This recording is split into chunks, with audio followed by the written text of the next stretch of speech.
નમસ્કાર મિત્રો, વાર્તા સાંભળવા માટે આવ્યા છો? ચાલો વાર્તાની શરૂઆત કરી। મારી દીદીનું નામ ટિંકલ છે। તેની ઉંમર 28 વર્ષની છે। તે ખૂબ જ સુંદર લાગે છે। જો કોઈ તેને એકવાર પણ જોવે છે તો તેના હોશ ઉડી જાય છે। હું 24 વર્ષનો થવાનો હતો, પરંતુ હજી લગ્ન કર્યા નહોતા। માતા પિતાએ દીદી માટે ઘણા સંબંધો કર્યા, પણ તેમના લગ્ન ક્યારેય સફળ ન થયા। જ્યારે પિતાએ જ્યોતિષીને દીદીની કુંડળી બતાવી તો તેમને ખબર પડી કે દીદીની કુંડળીમાં એક દોષ છે। જેમ જેમ દિવસો વીતતા ગયા તેમ તેમ દીદીને પણ પોતાના પતિ સાથે ગમે તેમ રહેવાનું મન થવા લાગ્યું।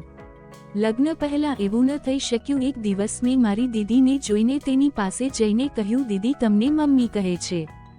તે પછી હું તેના રૂમમાંથી બહાર આવ્યો। જોકે હું મારી દીદીને ખૂબ પ્રેમ કરતો હતો, પણ મને ખબર ન હતી કે તેના ચહેરા પાછળ શું છે। તમે પણ જાણતા હશો કે શું છે। સાંજે અમે બધાએ બેસીને જમ્યા।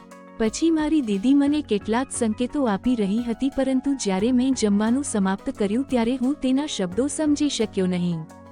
તો દીદીએ કહ્યું, ચાલો ભાઈ ટેરેસ પર જઈએ। અને અંદરથી મને લાગ્યું કે કદાચ દીદી ગઈકાલે શું થયું તે વિશે કંઈક પૂછશે। તે પછી હું દીદી સાથે ટેરેસ પર ગયો। અમે બંને થોડીવાર શાંત રહ્યા। મેં વિચાર્યું કે ટિંકલ પહેલા બોલશે અને તેમને એમ કે હું પહેલા બોલીશ।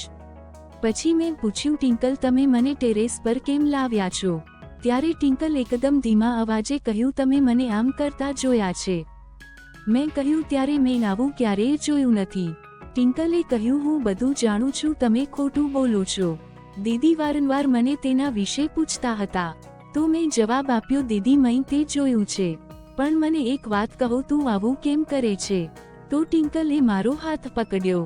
જ્યારે આપણે મોટા થઈએ છીએ ત્યારે મારા માટે લગ્ન વિના જીવવું ખૂબ મુશ્કેલ છે।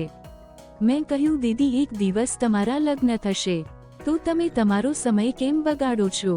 ત્યારે ટિંકલે કહ્યું, હું શું કહું છું તે તમે સમજી શકશો નહીં। તે નીચે ગઈ। હું બધું સમજી રહ્યો હતો, નહીંતર તેણે મને આ રીતે બોલાવ્યો ન હોત। ધીમે ધીમે થોડા દિવસો વીતી ગયા, પણ ટિંકલના લગ્ન ક્યાંય નક્કી નહોતા થયા। માતા પિતા પણ ખૂબ ટેન્શનમાં હતા કે તેમની દીકરી ઘરે બેઠી છે। પછી એક દિવસ મેં મમ્મીને ટિંકલની કુંડળીમાં દોષ વિશે પૂછ્યું। એનો કોઈ ઉકેલ નથી, એટલે મમ્મીએ જવાબ ન આપ્યો અને કહ્યું, આ બાબતમાં ન પડ, ફક્ત તમારા અભ્યાસમાં ધ્યાન આપો।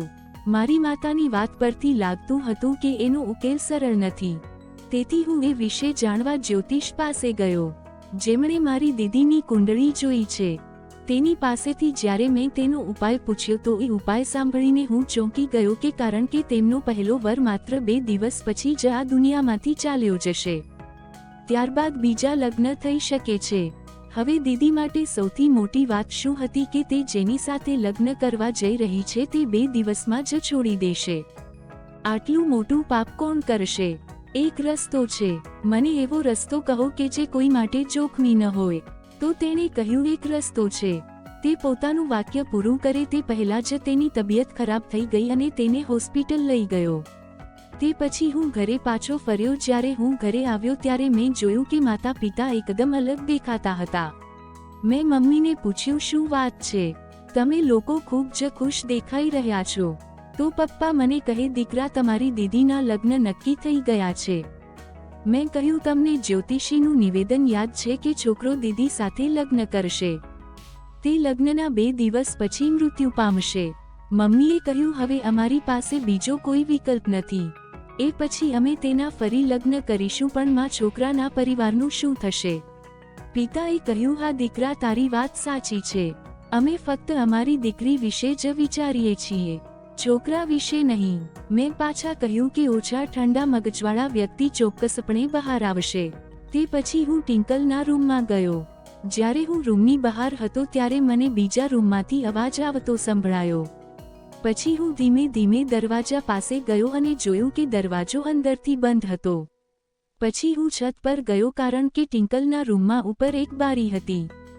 જ્યારે મેં શાંતિથી જોયું જે છત સાથે જોડાયેલ હતું, ત્યારે મને જાણવા મળ્યું કે તે તેનો ફોન વાપરી રહી છે અને જાણ્યું કે તે તેના પતિ સાથે રહેવા માટે ખૂબ જ આતુર છે।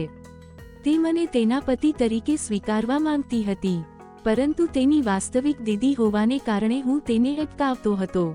તે પછી હું નીચે ગયો. મને ખૂબ ભૂખ લાગી હતી, તેથી મેં મારી માતાને કહ્યું, કૃપા કરીને જલ્દીથી ભોજન પીરસો, મને ભૂખ લાગી છે. રાત્રે જમ્યા પછી હું આરામ કરવા રૂમમાં ગયો ત્યારે અચાનક મારી દીદી રૂમમાં આવી. તેણે મને પૂછ્યું, ભાઈ, શું તમે મારી સાથે પતિની જેમ રહી શકશો? મેં કહ્યું, બધું બરાબર છે, પણ હું તમારો ભાઈ છું. દીદીએ કહ્યું, શું થયું? આમાં ખોટું શું છે? પછી પિતાજી મને બોલાવવા લાગ્યા એટલે હું ત્યાં ગયો. એ પછી હું સૂઈ ગયો. રાતના 12 વાગ્યા હતા. મારા રૂમમાં બીજું કોઈ છે. મેં બધી લાઇટો ચાલુ કરી દીધી. ઘણા સમય સુધી આજુબાજુ જોયા પછી જ્યારે મને કોઈ ન દેખાયું ત્યારે હું દીદીને સૂવા માટે છેલ્લો વ્યક્તિ બની રહ્યો હતો. જો તે જલ્દી લગ્ન નહીં કરે તો તે મને તેના પતિ તરીકે દત્તક લેવાનું શરૂ કરશે. પછી મને યાદ આવ્યું કે મને બીજી કોઈ રીત વિશે જણાવશે. બીજા દિવસે હું વહેલો જાગી ગયો અને પછીથી ફરી તેની પાસે ગયો.